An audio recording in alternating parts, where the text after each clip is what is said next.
नहीं डबल क्यों है क्या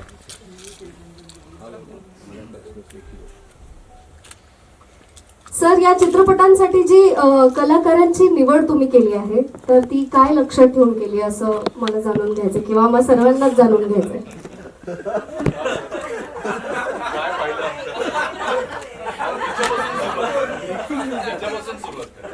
Should I say the truth or the scripted answer? Let me ask Prarthana ma'am if you allow him to speak the truth. Yes, please. So the script was ready, म्हणजे script झाली आणि I think we were sitting down for some food and some water. आणि I said, अच्छा, this is the film ही करते आपण पूजा, अभिजित, प्रार्थना of course. And it was a 1-minute narration to the film, and the next I know की आम्ही थायलंडला होतो. आणि so जेव्हा नरेशन झालं, actual narration, when we started reading the script, Pooja was in Australia. आणि आम्ही इंडिया टाइम प्रमाणे 12 वाजता रात्री नरेशन सुरू केलं. सो ऑस्ट्रेलियामध्ये सकाळचे 4 वाजलेले आणि we were in the conference room आणि पूजा अशी स्टोरी ऐकता ऐकता अर्धी झोपलेली आणि नेक्स्ट डे फोन केला आणि तरी बोलले ओके मी करते. खूप जणांनी खूप इंटरव्ह्यूज आहेत, खूप व्हिडिओज आहेत ज्याच्यामध्ये खूप लोकांनी प्रार्थना मॅमला विचारलंय की अभिषेक सर, नाही तुम्हालाच आन्सर करायचं असेल, अभिषेक सर डिरेक्टर म्हणून आणि हजबंड म्हणून कसे आहेत. So I would like to ask you की प्रार्थना मॅम एक तुमच्या ऍक्टर म्हणून आणि वाईफ म्हणून काय would you like to say about it. This is a bloody tough question. So you can't answer this question to any husband. तिचं लग्न झालंय, तिला अजून अंदाज नाही. So as an actor, very supportive. म्हणजे when you do the film, अच्छा, हो, as an actor and as a wife, very supportive. My mistake. Nothing. I mean, she was like an actor, I was like a director. So असं काय त्याच्यात हे नव्हतं की माझे सीन्स का असे आहेत आणि असं. So there was nothing like that. Other than couple of very difficult scenes. मी उत्तर देवाची yes yes please. Scuba diving scenes वगैरे. But otherwise it was perfect. Ma'am तुम्हाला काय म्हणायचं?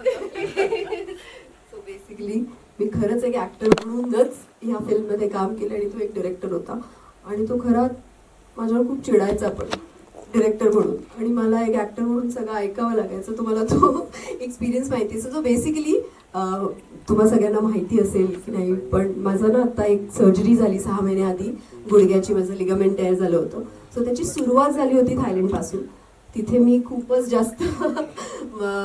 जास्त आम्ही एक्झर्ट केलं होतं आणि त्यामुळे माझा पाय दुसऱ्याच दिवशी गुडघा सुजला होता आणि फुल 20 डेज आम्ही जेव्हा तिथे शूट करत होतो, मी तो सुजलेला गुडघा घेऊन सगळीकडे शूट करत होते आणि पाय खूप दुखायचा. मी मेडिकेशन्सवर होते आणि मला एक सीन आठवतोय, त्यामुळे मला हे सांगावंसं वाटतं की त्या सीनमध्ये असं होतं की आमचं जे रिसेप्शन, म्हणजे आम्ही ज्या रिसॉर्टमध्ये राहत होतो तो असं उंच होतं आणि रिसेप्शनवरनं खाली येण्यासाठी असे खूप जिने नव्हते, पण असा छान स्लोप होता आणि स्लोपच्या खाली अभिजित उभा आहे आणि आम्ही त्या स्लोपवरनं खाली उतरून त्याला भेटायला येतो, असा एक तो शॉट होता आणि लॉंग शॉट लावला होता. सो पहिल्या शॉटमध्ये तो म्हणाला की जा तुम्ही दोघं आणि इथून परत खाली या. एकदा झाला, तिथे सगळे पासिंग चाललं होतं म्हणून तो म्हणाला नाही कट कट कट, परत एकदा जा वर. मी परत वर गेलो. तिसऱ्यांदा झालं, चौथ्यांदा झालं आणि आय थिंक चौथा का 5व्या शॉटला मी त्याला म्हणाले सर आपण जरा साईडवरून येऊ का, आम्ही एवढ्या वरून नाही आलो तर चालेल का, जरा इथून साईडवरून येतो का, तर माझा गुडघा दुखत होता म्हणून मी एक ऍक्टर म्हणून बोलले. त्याच्यावर तो मला म्हणाला घे शूट पण तूच कर ना, मग तूच डिसाईड कर कुठे कॅमेरा लावायचा आहे काय करायचंय. त्या दिवसानंतर मी कधीही एक शब्द बोलले नाही. जे माझे डिरेक्टर म्हणाले ते मी केलं. माझा गुडघा किती दुखत होता हे सगळ्यांनाच माहिती. त्यानंतर माझं ऑपरेशन झालं. So you all can imagine काय झाला असेल मला त्रास, पण मी फक्त त्याला फॉलो केलं. जे माझ्या डिरेक्टरने म्हटलं ते मी केलं. Thank you so much ma'am. अजून एक प्रश्न मला तुम्हाला विचारायचा वाटतंय की या चित्रपटामध्ये नेमकी तुमची भूमिका कशी आहे, थोडंसं सांगाल का? सर्वप्रथम थँक्यू सो मच, तुम्ही सगळे इथे आला. आणि येस, आता ट्रेलर आम्ही पण पहिल्यांदाच बघितला. सो एक्साइटमेंट होती, काय असेल, कसं असेल, कितपत दिसणार आहे, कसं दिसणार आहे. सो माझं कॅरेक्टर जे तुम्हाला सगळ्यांना कळलं असेल, नमिता नाव या कॅरेक्टरचं. ती एक डॉक्टर असते आणि आयुष्यात तिच्या असं काहीतरी घडतं की एकतर खूप बोरिंग लाईफ जगत असते. त्यामुळे तिला कुठेतरी बाहेर जायचं असतं, पण बाहेर फिरण्यापेक्षा पण तिला त्या लाईफमधनं बाहेर पडायचं असतं. पण तिला कळत नसतं कारण ती त्या ह्याच्यात अडकलेली असते आणि साधं आयुष्य जगत असते. तिची मैत्रीण तिला म्हणते, एक काम कर, तुझ्या आयुष्यात जे काही प्रॉब्लेम्स आलेस त्यासाठी तुला अब्रॉडला सोलो ट्रिप करायला हवी. आणि तीच माझं बुकिंग करते आणि मी तिथे पोचते. मला कळतं माझी मैत्रीण पण तिथे चालली आहे आणि त्यानंतर माझा आणखीन एक मित्र पण तिथेच जॉईन होतो आणि मग आमच्यात काय घडतं हे तुम्हाला या स्टोरीवरनं कळलं असेल. सो अशी ती नमिता जिचं आयुष्य खूप बोरिंग आहे, पण तिच्या आजूबाजूचे जे फ्रेंड्स आहेत ते दोघे इतके कलरफुल आहे की तिची लाईफ ते कलरफुल कशी बनवतात आणि काय घडतं इट्स ऑल अबाउट. खूप मस्त वाटतं मॅम. खूप एक्साइटेड आहे आता मी ही मूवी पाहण्यासाठी. अभिजित सर, मला तुम्हाला विचारायचं वाटतं की सिडची भूमिका साकारताना तुम्हाला तुमच्यामध्ये स्वतःमध्ये काही पर्सनल चेंजेस करावे लागले का? मी तसं वैयक्तिक आयुष्यामध्ये फार फन लव्हिंग जरी नसलो तरी मी असं खूप बोरिंग आहे थोडंसं. मला लेट नाईट्स झेपत नाही, फार पार्ट्यांमध्ये मी नसतो, लवकर घरी जातो किंवा बीचवर तर मला अजिबात आवडत नाही फिरायला, टॅन होतो म्हणून. तर त्यामुळे या चित्रपटामध्ये सगळ्या उलट गोष्टी करायच्या होत्या मला. म्हणजे धमाल करायची होती, रस्त्यांवर मी आरडाओरडा करणं वगैरे. मला असं होतं हळू बोला, आपल्याकडे शक्यतो कोणाचं लक्ष नको जायला. आणि इथे नेमकं आमचं सगळे सीन्स आणि सगळे गाण्याचे शॉट्स वगैरे आम्ही सगळे पब्लिक प्लेसेसमध्ये केलेले आहेत थायलंडमधल्या. तर त्यामुळे माझा मूळ स्वभाव जसा आहे त्याच्या संपूर्ण उलटं या चित्रपटामध्ये करण्याचा काय म्हणू एक प्रयत्न आणि जबाबदारी माझ्यावर होती, दिग्दर्शकाने टाकली होती.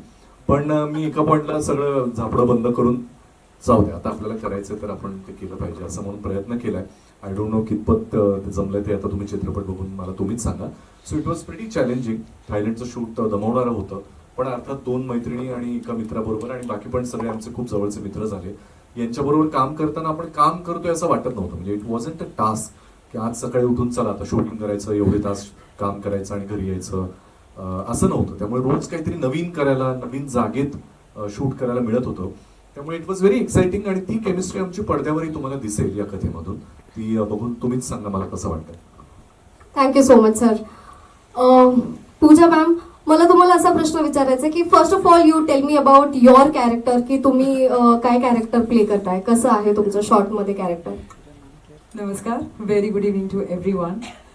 सगळ्यात आधी तर अंजू हे जे कॅरेक्टर आहे हे मला विचारण्यात नाही आलं, हे मला असंही सांगण्यात नाही आलं की तुझा विचार करतोय आम्ही. हे हक्काने मला सांगण्यात आलेलं कॅरेक्टर आहे माझ्या आयुष्यातलं की अंजू हे तूच करतेस. खरं तर अभिषेक माझ्या आयुष्यात एक मित्र म्हणून आधी आला आणि मग हा चित्रपट घेऊन तो दिग्दर्शक म्हणून माझ्या आयुष्यात आला. आणि I am so so so grateful की माझा इतका जवळचा सखा दिग्दर्शक आहे, सिनेमॅटोग्राफर आहे आणि ओव्हरऑल हिज अ पॅकेज. म्हणजे जर तो म्हणाला की ही फिल्म आमची बेबी आहे, मला असं वाटतं की ह्या बेबीचा जन्म कुठेतरी माझ्या लग्नात सुरू झाला. कारण ही आमची नव्याने मैत्री झाली. प्रार्थना आणि अभिषेक माझ्या लग्नात एका फॅमिलीसारखं त्यांनी सगळ्या गोष्टीत सहभागी घेतला होता. आणि जितकं त्यांचं प्रेम माझ्यावर आहे त्याच्याहून दुप्पट प्रेम माझ्या नवऱ्यावर आहे त्यांचं जास्त. म्हणून का होईना माझ्या हिरोचं नावही त्यांनी सेडच ठेवलंय. I don't know whether it is right, but it was amazing. आणि काय बोलू, आमचा मित्रच दिग्दर्शक आणि सिनेमॅटोग्राफर ही असल्यामुळे ॲक्टर म्हणून आम्हा तिघांना डबल टेन्शन असायचं की आपण जरा जरी चुकलो तर दिग्दर्शक आणि सिनेमॅटोग्राफर दोघेही भडकतील आपल्याला. सो आमचा प्रयत्न असायचा की काहीही चूक न करता व्यवस्थित आम्ही शूट करावं आणि आम्ही खूप मज्जा करत हे शूट केलं. थँक्यू सो मच अभि, एक मैत्रीण म्हणून थँक्यू म्हणते तुला.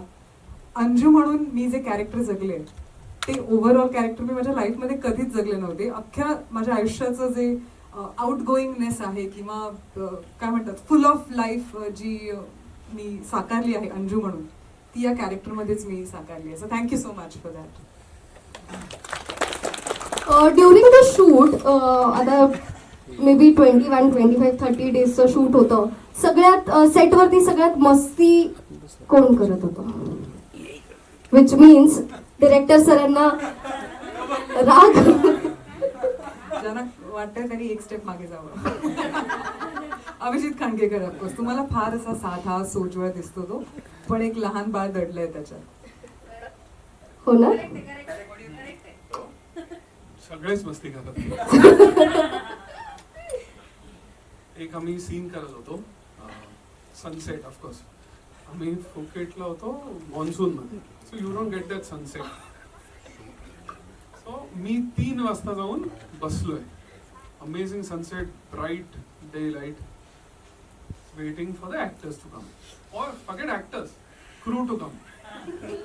4 o'clock, I'm enjoying the sunset. अच्छा आता खाली आला. 4:30. A very important scene in the film. 5 वाजता सगळे आले. 5 वाजता ते आले आणि 5 वाजता क्लाउड्स पण आले. So असे सगळे मस्ती करत करत शूट झालं. आता ही त्याच दिवशी झाला नाही नाही, मग आम्ही 7 दिवस सनसेट साठी sir I tell you one more किस्सा. आता ह्यानी आमची कंप्लेंट केली ना, आता ऍक्टर म्हणून आम्ही दिग्दर्शकाची कंप्लेंट करतो. We were on Phi Phi island आणि एक शॉट घ्यायचा होता मॉन्टाज ऑन द बीच. आम्ही आमचं हॉटेल वर होतं, आम्ही रेडी होऊन दिग्दर्शक श्रेयस आणि ही जी टीम आहे आमची ते ऑलरेडी बीचवर होते आणि स्टार्टेड रेनिंग. पाऊस पडायला लागला आणि भरती सुरू झाली, मोठमोठ्या लाटा. आम्ही तिघं बिचारे ऍक्टर्स घाबरत चला चला सनसेट वेळेस आपल्याला ओरडा पडलाय, चला चला जाऊया आपल्याला. आम्ही जसं बीचवर पोहोचलो, हे सगळे फिफी मध्ये आलेले नवीन मासे समुद्रात डुंबत होते. फक्त त्यांचे असे चेहरे दिसत होते, बाकी सगळे समुद्रात उतरले होते, पोहतायत, मजा करतायत.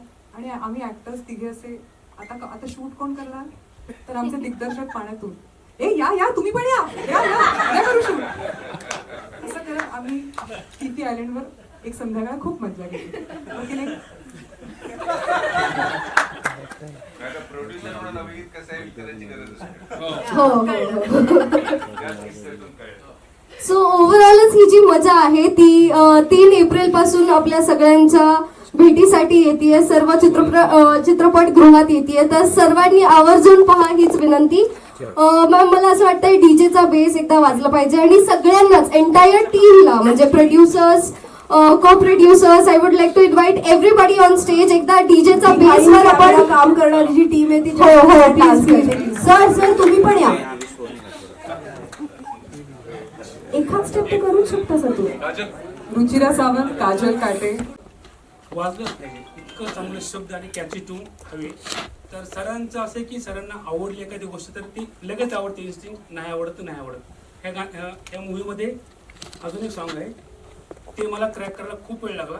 भाटे तू काय करतोय, हे 2 गाणे एवढे बाप केलेस. तर हे गाणं असं होतं की एकदा ऐकवलं सरांनी लगेच लॉक. एक्सपिरियन्स खूप छान होता. ह्याच्यामध्ये खूप लाईव्ह रिदम वगैरे हे सर्व आम्ही केलेलं आहे. गायले माझा मित्र करण सावंत. तुम्ही गाणं ऐकलं असेल तर तू आभाळ, ते गाणं स्वतः यांनी कंपोज केलेलं आहे. स्वतः संगीतकार आहे पण हे माझ्यासाठी गायला आहे. फिमेल सिंगर आहे श्वेता ठाकूर. आणि गाण्याचं पूर्ण म्युझिक प्रोडक्शन आणि म्युझिक अरेंजमेंट माझा मित्र रोहन. मस्त मस्त. सर काही एक एक्सपिरियन्स तुमचा जो स्पेशल एक्सपिरियन्स होता या पूर्ण सॉन्ग बनवण्याच्या पाठीमागचा तुम्ही शेअर करू इच्छिता. हॅलो. एकतर सरांनी मला वेगळं काम सोपवलं होतं की सॅड सॉन्ग आहे या मूवीमध्ये, ते लिहायला सांगितलं होतं. आणि त्याच्यानंतर मला रोहनचा फोन आला की यार हे स्क्रॅच करायचं आहे, गाणं गाशील का. तर म्हटलं गातो. ते लिहिता लिहिता ते लिहून झालं, हे गायलं, त्यांना आवडलं आणि तरी माझा व्हॉइस ठेवला. So thank you. आणि अभिषेक सर थँक्यू, तुम्हाला माझा व्हॉइस आवडला. थँक्यू.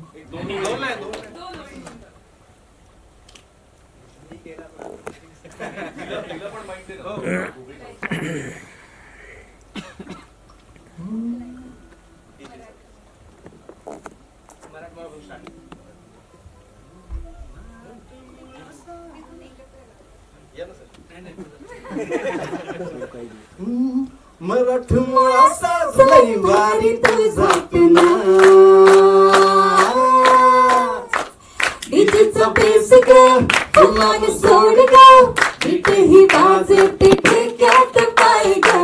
डीजेचा बेस ग तुला सोड ग, बीट ही वाजते ठेक्यात पाय ग.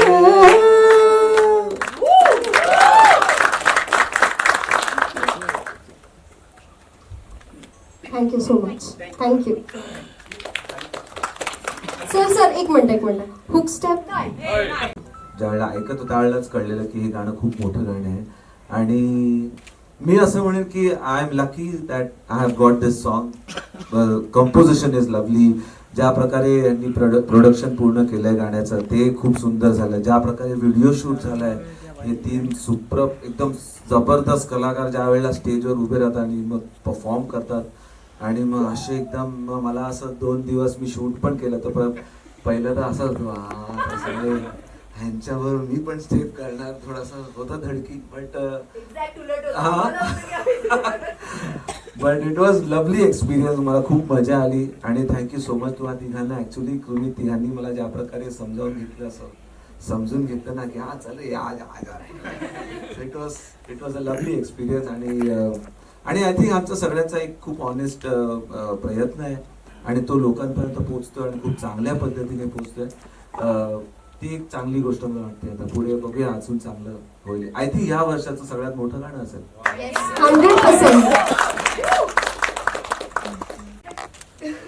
100%. म्हणजे do I have the permission to ask you? Sir, माझा प्रश्न असा आहे की या चित्रपटामध्ये जेव्हा तुम्ही लेखन करत होतात, दिग्दर्शक आहात आणि निर्माते सुद्धा आहात, what is something which is personal to you about this film?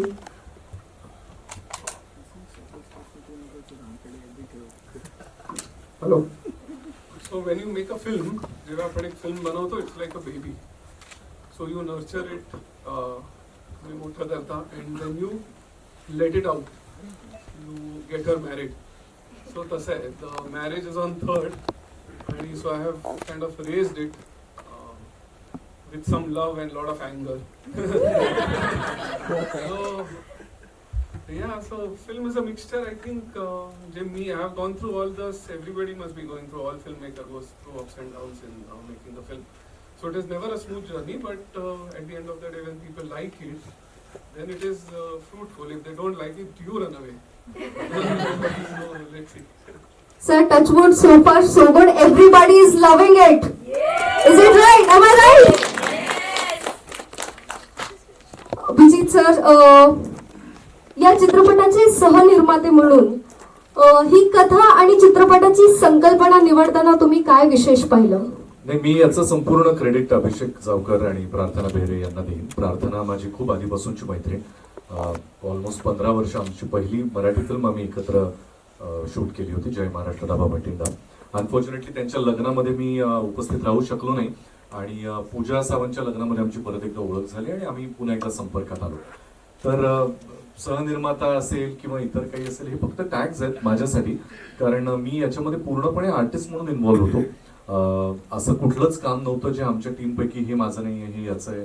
आम्ही सगळेच आम्हाला जमतील ती कामं करून अभिषेकचा भार त्यातल्या त्यात हलका करायचा प्रयत्न करत होतो. पण तो स्वतः इतकं केपेबल आहे की right from writing, direction, camera to editing, म्हणजे काय नाही तो करत आहे. असं आपण म्हणतो ना, सबकुच अशी टायटल्स काही फार कमी लोकांना लागतात, तर तसं सबकुच अभिषेक जावकर असलेली अशी ही फिल्म आहे. त्यामध्ये आम्ही फक्त मित्र म्हणून सपोर्ट केलेला आहे आणि आर्टिस्ट म्हणून मला जितकं त्याच्यामध्ये कॉन्ट्रीब्यूट करता आलंय, अभिनेता म्हणून, एक अभिनेता म्हणून आपल्याला कायम वाटत असतं की आपल्याला काहीतरी वेगळ्या रूपात दाखवलं जावं, वेगळं. मी आतापर्यंत हेच करतोय, मला तसेच रोल विचारले जातात, तर मला कोणीतरी असं इमॅजिन करेल का? तर तसा दिग्दर्शक म्हणजे अभिषेक जावकर आहे माझ्यासाठी. त्याच्या आधी मित्र आहेत, त्यामुळे आय थिंक त्या प्रेमापोटीच त्याला असं वाटलं असावं की याला आता अशा रूपात दिसणं मला जास्त महत्वाचं वाटतं आणि त्याने ते तसं दाखवलंय. ट्रेलर बघताना मला सगळंच आठवतंय थायलंडचं. आणि या चित्रपटामध्ये मी फार वेगळा दिसलोय, फार वेगळी कामं करता आली आहेत आणि माझ्या 2 फार गोड मैत्रिणींबरोबर मला काम करता आलं, याचा आनंद आहे. त्यामुळे कथा, संपूर्ण चित्रपटाचं दिग्दर्शन या 2 भारदस्त खांद्यांवर जबाबदारी असताना आम्हाला ते काही टेन्शन नव्हतं त्याचं. Thank you so much sir. Shreyas sir, हा प्रोजेक्ट निवडताना तुम्हाला काय खास वाटलं? सर्वप्रथम धन्यवाद, तुम्ही सगळे आलात इकडे. आणि हा माझा मोठ्या भावासारखा आहे आणि मी याच्यावर विश्वास ठेवला होता की दादा तू कर, मी आहे तुझ्या मागे उभा आणि आम्ही सगळेच फॅमिली आहोत. आणि हा खूप चांगला चित्रपट झाला जो 3 एप्रिलला तुम्हाला सर्वांना बघायला मिळणार आहे. सो मी एवढंच बोलू, बाकी जास्त काही नाही बोलू. थँक्यू.